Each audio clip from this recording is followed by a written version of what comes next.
Bismillahirrahmanirrahim. Assalamualaikum warahmatullahi wabarakatuh. Innal hamdalillah nahmaduhu wa nasta'inuhu wa nastaghfiruh wa na'udzu billahi min shururi anfusina wa sayyiati a'malina. May yahdihillahu fala mudilla lahu wa may yudlil fala hadiya lahu. Asyhadu an la ilaha illallah wahdahu la syarika lahu وأشهد أن محمدا عبده ورسوله يا أيها الذين آمنوا اتقوا الله حق تقاته ولا تموتن إلا وأنتم مسلمون يا أيها الناس اتقوا ربكم الذي خلقكم من نفس واحدة وخلق منها زوجها وبث منهما رجالا كثيرا ونساء واتقوا الله الذي تساءلون به والأرحام إن الله كان عليكم رقيبا يا أيها الذين آمنوا اتقوا الله وقولوا قولا سديدا يصلح لكم أعمالكم ويغفر لكم ذنوبكم ومن يطع الله ورسوله فقد فاز فوزا عظيما أما بعد فإن أصدق الحديث كتاب الله وخير الهدي هدي محمد صلى الله عليه وسلم وشر الأمور محدثاتها فإن كل محدثة بدعة وكل بدعة ضلالة وكل ضلالة في النار. Hadirin kaum muslimin wal muslimat rahimakumullah. Bersyukur pada Allah Subhanahu wa taala pada kesempatan ini Allah takdirkan kita sehat walafiat, sehat jasmani dan rohani, tidak kurang suatu apapun, sehingga kita sampailah di bulan Rajab, bahkan di pertengahan bulan Rajab, bulan suci yang disucikan oleh Allah Subhanahu wa taala. Mudah-mudahan dengan memperbanyak ketaatan, dengan memperbanyak taqarrubillah, mendekatkan diri kepada Allah Subhanahu wa taala, ini menjadi satu kebiasaan kita. Sudah tidak merasa berat hati kita untuk beribadah kepada Allah Subhanahu wa taala.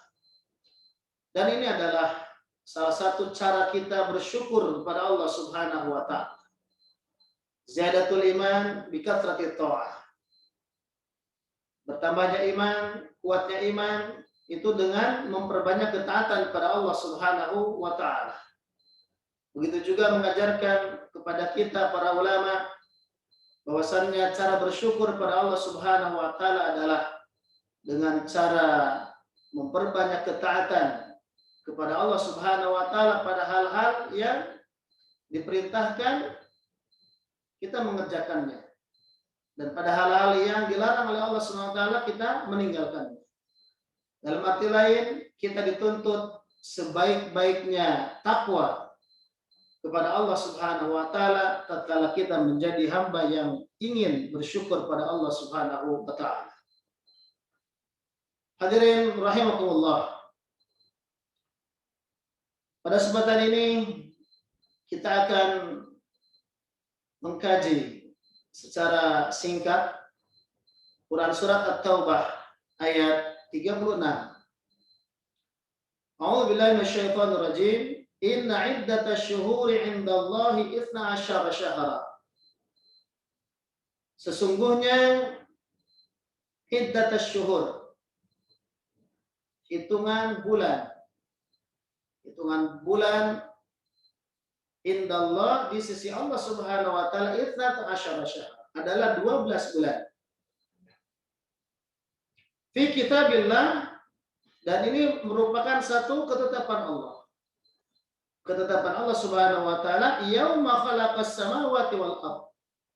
Ketika Allah Subhanahu wa taala menciptakan 7 lapis langit dan bumi. Ibnu Rajab Al-Hanbali rahimahullah mengomentari ayat ini, tatkala Allah Subhanahu wa taala menciptakan 7 lapis langit dan bumi, kemudian terjadinya pergiliran siang dan malam. Kemudian Allah menciptakan bulan dan matahari, maka bulan dan matahari itu beredar, berotasi pada porosnya masing-masing. Maka semenjak itulah Allah Subhanahu wa taala menentukan bahwasannya 1 tahun adalah 12 bulan. Ini merupakan satu informasi yang penting dan membahagiakan untuk kita. Dan harus menjadi kebahagiaan, kebanggaan untuk kita. Di mana orang-orang yang jauh dari Al-Quran, bagaimana mereka mengkaji dengan ilmu astronominya, dan seterusnya. Karena mereka memang orang-orang yang jauh dari Al-Quran tidak tahu surat At-Taubah ayat 36. Padahal kalau kita dekat dengan Al-Quran, insya Allah kita adalah termasuk di dalamnya. Di sini Allah terangkan bahwasannya dalam setahun itu ada 12 bulan. 1500 tahun yang lalu. Allah Subhanahu wa taala mengajarkan kepada Rasulullah SAW, kemudian sampai kepada kita. Jadi ada satu pertanyaan atau satu kritikan kepada kami bahwasannya, Ustaz, kalau kita belajar agama terus, kita tidak belajar sains, kita tidak belajar ilmu dunia, kita akan ketinggalan. Maka kita katakan kepada mereka bahwasannya orang yang dekat dengan Al-Quran, orang yang tingkat pemahaman agamanya mendalam, tadabbur Al-Qur'annya mendalam, tadabbur sunnah Rasulullah SAW-nya mendalam, maka dia orang yang paling paham, paling ngerti tentang dunia dengan segala isinya, bagaimana cara berbahagia di dunia, bagaimana mendapatkan kesejahteraan hidup di dunia, bahkan keselamatan, kesejahteraan hidup di yaumil akhir, di akhirat kelak. Jadi kita orang-orang yang beriman, insya Allah kita bersyukur bahwasannya Al-Quran ini adalah sumber segala ilmu untuk mendapatkan kebahagiaan dunia dan akhirat. Orang yang jauh dari Al-Quran, dia untuk menemukan satu titik kebenaran saja dia sangat susah. Karena tidak ada petunjuk.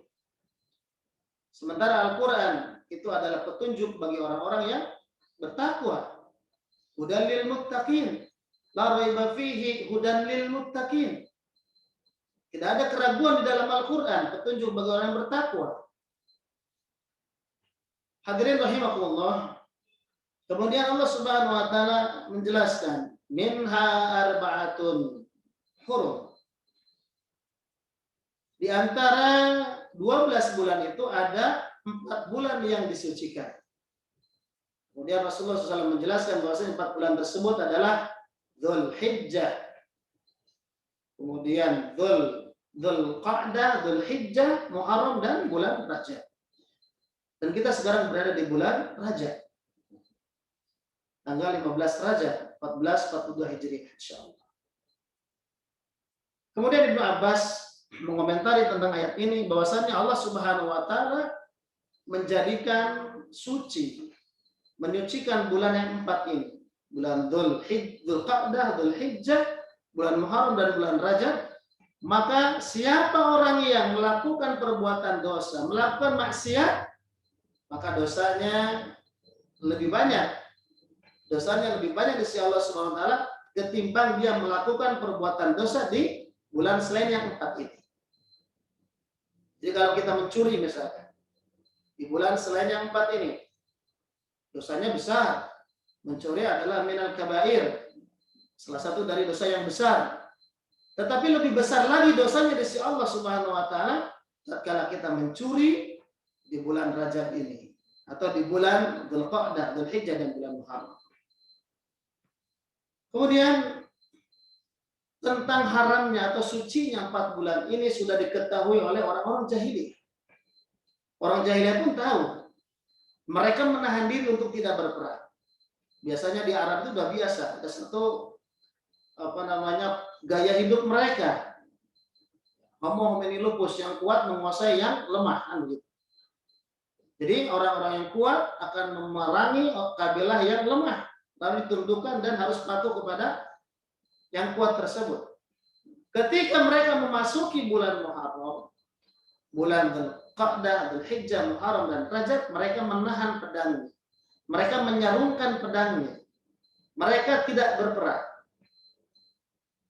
Kenapa? Karena ini adalah ketetapan Allah Subhanahu wa taala yang tentunya mereka tahu dari nenek moyangnya, muaranya adalah Ismail alaihissalam, kemudian milah Ibrahim alaihissalam, di mana 4 bulan ini adalah bulan yang disucikan oleh Allah Subhanahu wa taala, sehingga mereka pun menghormati kesucian bulan yang 4 ini. Maka ironis sekali kalau kita mendapati kaum muslimin dengan tidak merasa dosanya melakukan perbuatan maksiat, durhaka kepada Allah dan Rasulnya di bulan 4 ini. Kenapa? Karena orang-orang musyrik zaman dulu pun mereka menahan untuk tidak maksiat, menahan tidak berperang. Tidak boleh berperang, tidak boleh melakukan perbuatan dosa. Hadirin rahimakumullah, Arba'atul Hurum. Ini bulan yang disucikan, termasuk bulan Rajab pada bulan yang disucikan. Maka kita harus mensucikannya. Ya. Kemudian Ibnu Abbas melanjutkan, siapa yang beramal saleh di bulan Rajab ini atau di bulan yang disucikan ini, maka pahalanya pun lebih besar. Sedekah di 4 bulan ini pahalanya lebih besar di sisi Allah Subhanahu wa taala dibandingkan sedekah di bulan yang lainnya. Kemudian siapa yang melakukan maksiat maka dosanya pun lebih besar di sisi Allah Subhanahu wa taala. Dzalika dinul qayyim. Dzalika dinul qayyim. Ini adalah ajaran Islam, ajaran agama yang benar. Bahwasannya 12 bulan ini sudah ada dalam Al-Qur'an. Kita tidak bersusah payah mencari referensi dari sana dari sini. Al-Qur'an dibuka. Surat At-Taubah 36 menjelaskan pada kita tentang ilmu dunia dan ukhra, dunia dan akhirat. Kemudian itulah tuntunan ajaran Islam, di mana kita harus menghormati 4 bulan yang disucikan oleh Allah Subhanahu wa taala dengan mengisi banyak amal saleh di dalamnya dan menjauhi, menekan diri, menekan hawa nafsu untuk tidak melakukan perbuatan maksiat di 4 bulan tersebut.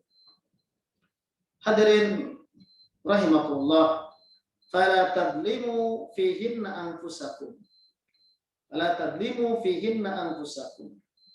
Maka janganlah kalian menzalimi diri kalian pada ke-4 bulan itu. Sangat tidak disukai. Ada menjelaskan ya, satu kezaliman yang besar tatkala dia melakukan perbuatan maksiat di bulan 4 bulan ini, 4 yang disucikan. Ya, jadi tidak boleh kita melakukan maksiat ya, di semua bulan, terlebih di bulan yang 4 yang disucikan oleh Allah Subhanahu wa taala. Allah melanjutkan, wa qatilul musyrikina kafatan.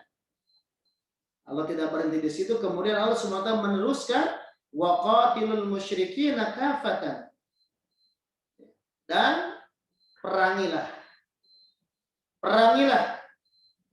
Bunuhlah al-musyrikin.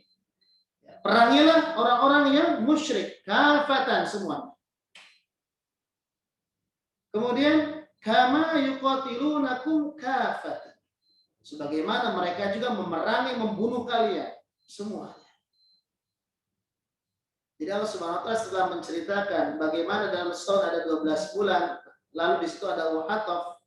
Artinya ada korelasi. Dari 12 bulan itu kewajiban kita adalah memerangi orang-orang musyrik semuanya. Hadirin rahimakumullah. Maka kita Ahlussunnah wal Jamaah adalah orang-orang yang sangat antusias dengan peperangan, dengan jihad fisabilillah. Kita tidak alergi dengan kata-kata jihad, kita tidak alergi dengan kata-kata perang. Cuman disayangkannya karena kita kurang ilmu, sebagian kaum muslimin kurang ilmu, akhirnya tidak memahami fikih yang sebenarnya yang diajarkan oleh para ulama, bagaimana harus berjihad, bagaimana harus berperang. Katakanlah di Indonesia seperti ini. Tidak ada di Indonesia perang dengan bom. Tidak ada Indonesia di sini, apalagi di Bekasi, di Jakarta, tidak ada perang dengan peluru, dengan pistol, dengan laras panjang, tidak ada. Tetapi peperangan ini akan terus terjadi. Al-haq akan mengalahkan yang batil. Kemudian Allah pergulirkan yang batil, terkadang posisinya di atas. Mereka diizinkan oleh Allah Subhanahu wa taala untuk mengalahkan yang hak untuk sementara sebagai ujian dari Allah Subhanahu wa taala untuk mengetes tentang kebenaran dan kesabaran orang-orang beriman tersebut. Apakah benar imannya, apa benar sabarnya, apa benar tauhidnya, sehingga tatkala dikuasai oleh orang-orang musyrik, oleh orang-orang kafir, umat Islam ini diam saja, menyerah atau berjuang. Maka yang harus kita pahami, di Indonesia ini contohnya, peperangan yang terjadi di Indonesia adalah ghazwul fikr, peperangan pemikiran. Tatkala orang-orang yang benci, kaum musyrikin, kaum kafirin, benci kepada Islam, benci kepada kaum muslimin, ingin memisahkan agama dari dunia. Urusan agama silakan, tetapi kalau urusan dunia kami yang urus, paham sekuler, dan seterusnya.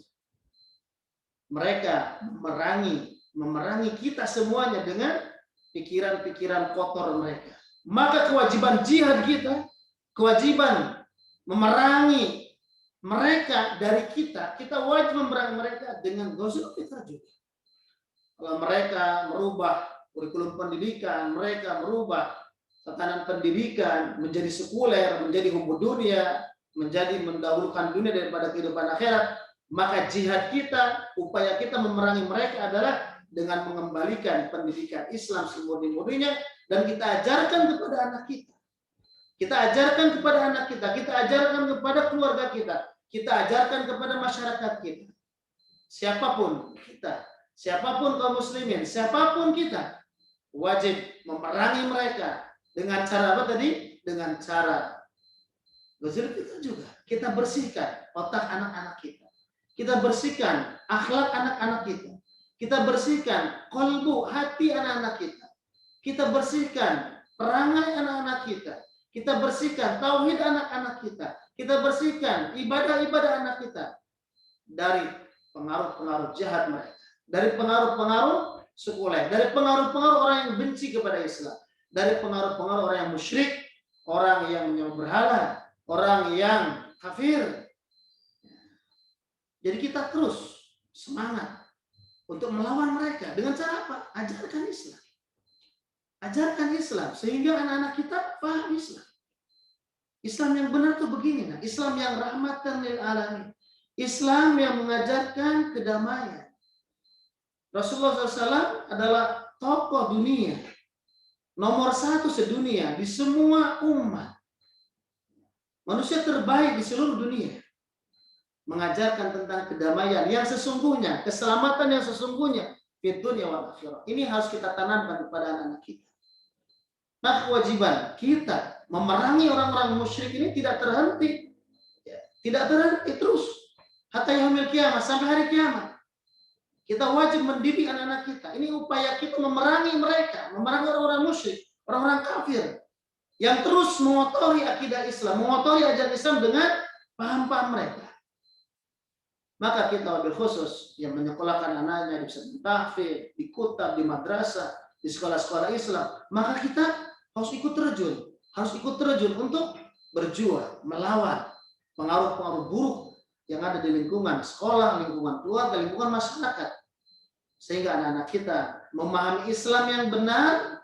Tatkala anak kita memahami Islam yang benar, maka disitulah kita berhasil memerangi mereka, insya Allah. Hadirin rahimakumullah. Wa'lamu anna Allah ma'al muttaqin. Ketahuilah oleh kalian anna Allah, sesungguhnya Allah bersama orang-orang yang bertakwa. Sesungguhnya Allah bersama orang-orang yang bertakwa. Jamaah rahimakumullah. Jadi tatkala kita beriman benar sesuai dengan standar Rasulullah SAW, bertakwa sesuai dengan standar Rasulullah SAW, beribadah sesuai dengan standar Rasulullah SAW, maka selama itulah kita akan ditolong oleh Allah Subhanahu wa taala. Allah akan membersamai kita dengan pertolongannya. Allah akan bersama kita dengan pertolongannya. Allah akan menolong siapapun yang benar-benar imannya dan orang yang benar-benar bertakwa kepada Allah Subhanahu wa taala. Jangan sampai iman kita terkotori dengan khurafat, dengan bid'ah, dengan hal-hal yang menyebabkan kita keluar dari Islam. Tauhid kita bersihkan. Ajarkan kitab-kitab ulama yang mengambil sumber dari Al-Quran dan Sunnah. Katakan kitab tauhid yang wajib kita pelajari. Kitab Al-Usul Ats-Tsalatsah. Kitab Al-Usul Ats-Tsalatsah itu bagus. Bagaimana anak kita mengenal Allah? Bagaimana anak kita mengenal Rasulullah Sallallahu Alaihi Wasallam? Bagaimana anak kita mengenal agamanya Islam yang rahmatan lil alamin? Ini yang wajib, yang pokok, yang harus diajarkan kepada anak-anak kita.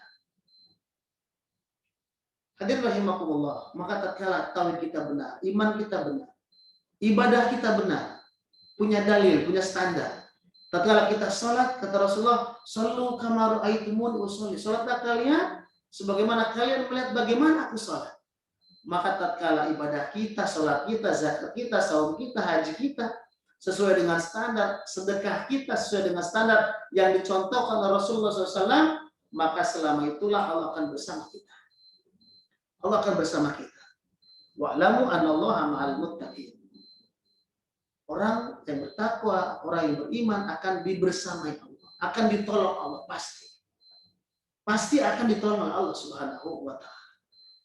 Ini mas kalian, hadirin rahimakumullah. Terdapat juga di bulan Rajab ini amalan-amalan yang diada-adakan. Kalau misal ada amalan yang diambil dari hadis yang maudhu, hadis yang palsu. Seperti ada orang yang mendawamkan, membiasakan dengan sholat di malam Jumat pertama, kemudian saum di hari Kamisnya, hari Kamis pertama malam Jumat juga, kemudian pada maghrib sampai menjelang antara maghrib dan isya mereka melakukan sholat 2 rakaat. Sholat apa itu ragab apa ya? Sholat yang dilakukan khusus di bulan Rajab ini tidak ada. Ini hadis yang maudhu, hadis yang palsu.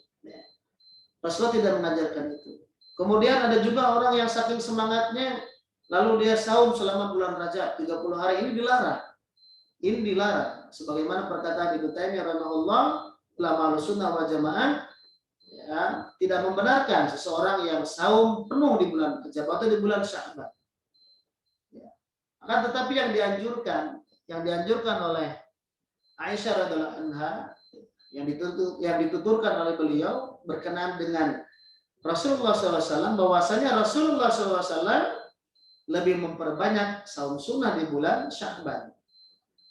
Ya, jadi sebagai pemanasan karena di bulan Ramadan itu kita akan wajib, ya, tidak boleh batal laki-laki. Kalau yang akhwat atau yang perempuan, yang ibu-ibu, yang wanita, ini ya bisa saja batal karena datang bulan, nifas dan seterusnya. Nah, kalau yang ikhwan tidak boleh batal, maka perlu persiapan. Ya, kaum muslimin, orang-orang beriman, ya, orang-orang yang beriman ini wajib saum selama bulan suci Ramadan. Tidak boleh batal. Dan dosa besar kalau kita sengaja buka puasa di bulan suci Ramadan. Maka sebagai pemanasannya Rasulullah SAW memperbanyak saum sunnah di bulan Sya'ban. Para ulama mengajarkan dari bulan Rajab. Karena tingkat keimanan kita beda dengan keimanan Rasulullah SAW. Persiapannya lebih matang lagi dari bulan Rajab. Bulan Rajab selain keutamaan bulan suci, bulan yang diharamkan oleh Allah Subhanahu wa taala untuk melakukan maksiat, maka dianjurkan memperbanyak amal kesolehan, amal-amal soleh, amal kebajikan. Di situ pahalanya besar. Tetapi tidak boleh sampai sebulan penuh. Begitu ya.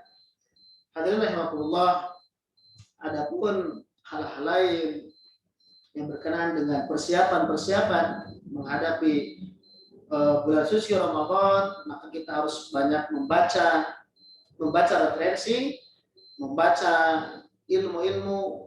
Kita persiapkan dari sekarang sehingga saum kita, sholat kita, semua ibadah kita makbul, diterima oleh Allah Subhanahu wa taala. Saya kira cukup sampai di sini. Mudah-mudahan yang sedikit bermanfaat. Al-haqqu minallah wa batil minni.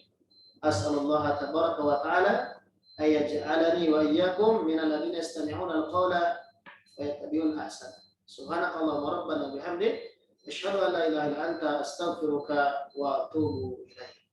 Assalamualaikum warahmatullahi wabarakatuh.